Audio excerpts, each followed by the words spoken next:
বন্ধুরা সাইজটা দেখুন, ইন্ডিয়ান রক পাইথন বারবার আমার গলাটাকে পেঁচিয়ে ধরার চেষ্টা করছে এবং পেঁচিয়ে ধরলেই কিন্তু একদম মেরে দেবে। বিরাট বড়। এখন যে ফিমেল ইন্ডিয়ান রক পাইথনটা রয়েছে না, এর ওজন প্রায় 25 কেজি এবং এর হাইট 10.5 ফুট।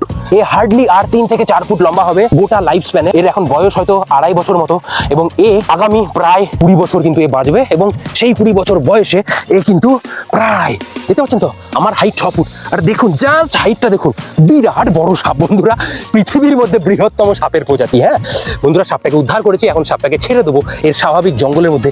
ভীষণ কিউট অ্যানিমেল, ভারী ভারকাম একটা অ্যানিমেল, বুঝতে পারছেন তো। ভারতবর্ষের মধ্যে সব থেকে বড় সাপ, পৃথিবীর মধ্যে সব থেকে বড় সাপের প্রজাতি বটে, তবে সব থেকে বড় অজগর এটা না। সব থেকে বড় অজগর হয় রেটিকুলেটেড পাইথন, আর এটা বন্ধুরা ইন্ডিয়ান রক পাইথন। পেয়ে গেছি, চলুন আর সময় নষ্ট করবো না, সাপ চলে যায় একটা স্বাভাবিক পরিমাণ। দেখা হবে নতুন ভিডিওতে। ভালো লাগলে চ্যানেলটাকে সাবস্ক্রাইব করে পাশে থাকবেন।